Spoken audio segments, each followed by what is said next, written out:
our innovation was, the name was Boresha Meter.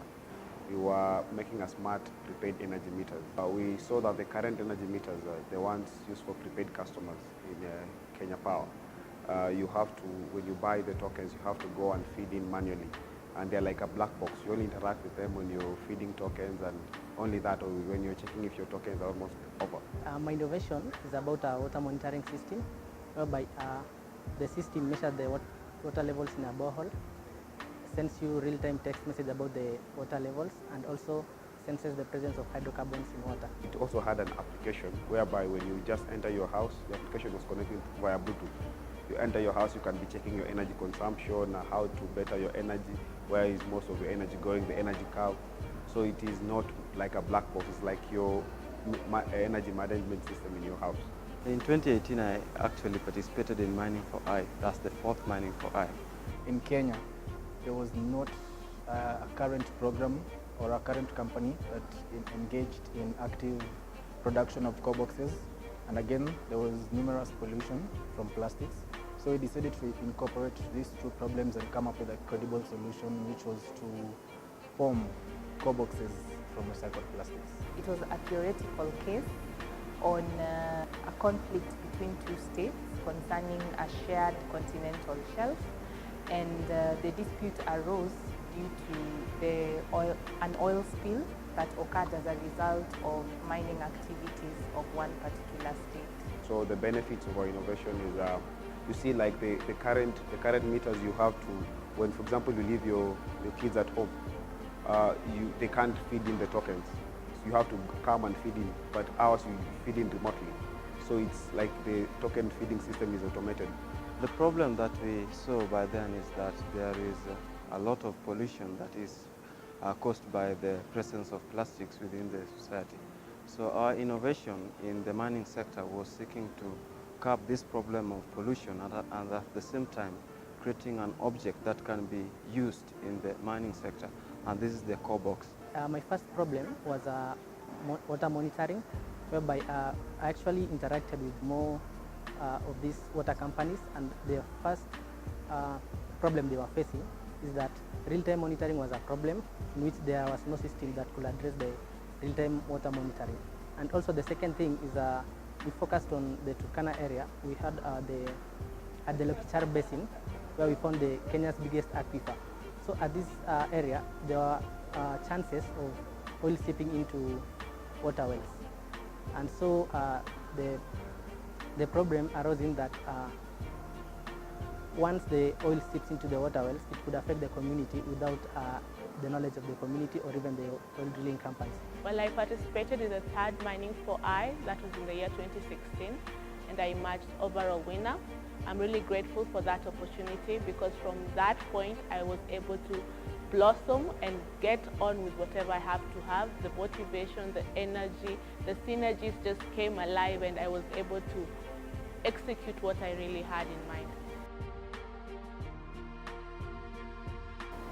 I think the energy sector has big players, people who have been there for quite a long time, and people who have a lot of experience. And as a young man from college, it's kind of hard to participate with them and maybe to convince someone that what you have is probably the next thing, because they are used to this, and they say change is hard. One of the greatest challenges is getting a platform or an opportunity to express your opinions or views concerning extractives and developments occurring in the extractives industry. Okay, the biggest challenge is actually funding, according to me, because most of this equipment that we end up using, that oil and gas industry or extractives generally require that most of the equipment be explosion proof. Their rating should be so high compared to other equipments. So sourcing them, for example, sourcing prototyping equipment will require much more funds compared to other sectors. The energy sector in Kenya, it's kind of young, so you find that we're still exploiting the technologies that was like 20 years ago in the US. So if you tell someone I have an IoT and maybe blockchain and this, they'll tell you no, people will not adopt this, or this is too early for this, so you can please wait for some time. As a youth, the mining industry is already occupied by elderly people, by people who have already been in the sector for 10 years, 20 years, or probably since mining started in Kenya. So as a young man, going out to the industry with no one to connect me, I don't have any uncle in the ministry or anything, so making it out there is a bit difficult. Getting attachments was an issue, but then the issues after the fourth mining for I, these issues became non-existent.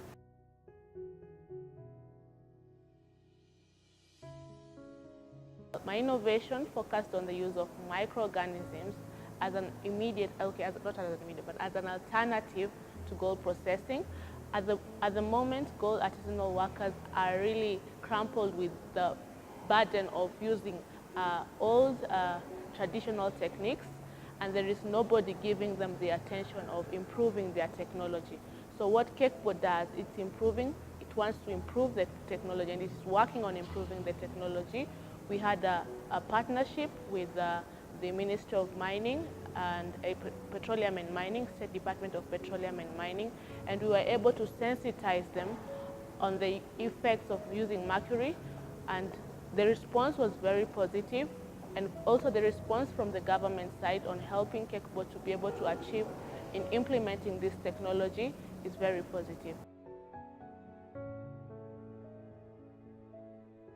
This Extractives Mood competition was an enlightening moment, and it made me understand the intricacy of the issues surrounding the environment and the fact that human beings depend so much on the environment, so that in the event that the environment is degraded, it can result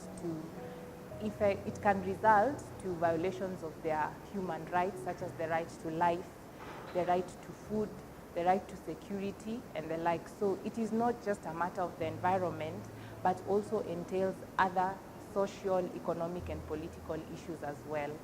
Energy for I actually helped me in terms of experience. Through Energy for I managed to get an internship at Savo Oilfields Limited, and the second one is networking. I've actually been in contact with a lot of people from the extractive sector, and whom actually are helping me with the project right now. It has given us a connection with some of the major important people in this particular industry. The good thing with this particular link is that we are able to know the particular kind of boxes that they need, and with continued participation and interaction with these people, we are able to actually have something that is going to change the whole sector of mining activities.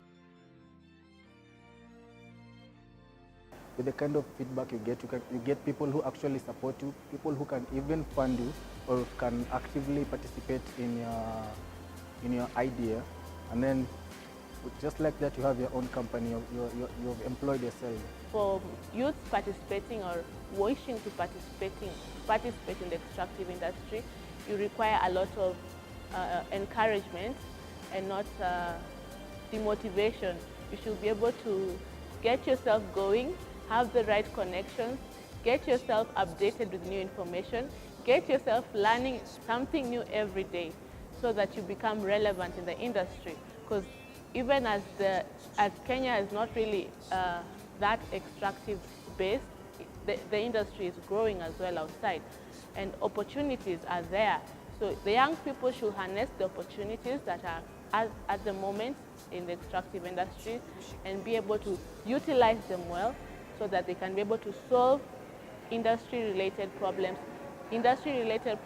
that affect local communities within their own specific regions. Second Energy for I made us realize that we have partners out here who are willing to support youth and willing to support any idea that will impact on the energy sector. I remember one of the benefits we got after participating in this competition, we were networked, or let me say linked with people who are currently playing a key role in helping us achieving our objective of the project. For example, Engineer Michelle Boyd from Talo and other people. who are really playing a key role in helping us maybe stand in our innovation to go to the next level. It's good that the extractive sector entirely should actually do campaigns in schools, because we find that most people have bright ideas.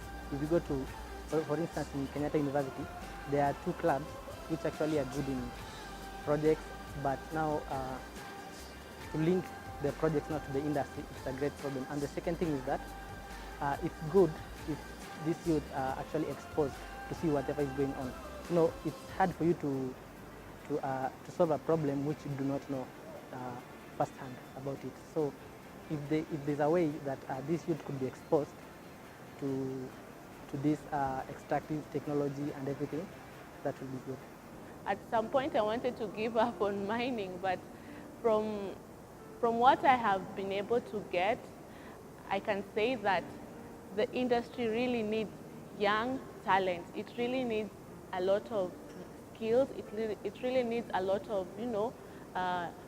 manpower with regard to everything from technology, from IT, from geology, from mining, from processing. All these synergies are required so that Kenya can be able to benefit and contribute to the extractive industry at a GDP level. I've individually benefited because, for example, the Extractives Baraza have been helping us in ensuring that we get the channels that are needed to actually actualize our program are reached. For example, linking us with some of the lawyers, because this process requires the law part of it, so that we are not operating outside the law. So they have been helping us with that. There is this development fund that was brought about. So this particular fund is helping us to actually develop the things that we need, prototypes, so that we can easily present it to other people, so that they can pick up this particular project. The youth of today are the millennial types of youth, and for the young people, I think opportunities are there. It's for the young people to take up the challenge. So I will encourage young people to harness opportunities provided to them and use any chance given to them seriously. I have been able to form a community-based organization where young people like myself talk of issues that are affecting them. Young artisanal miners who are working as school dropouts, and they share their experiences, and we as a CBO are able to direct them to the right, with the right information. We're able to direct them with the right, information, so that they can be able to get empowered. So, people working in mines and, safety issues, those are the things we are able to talk about as young people in the community-based organization. So I thank the program for enabling us to be able to form this community-based organization and be able to reach out not only in the regional level, but also in the local village level. I've been able to work around most of the companies.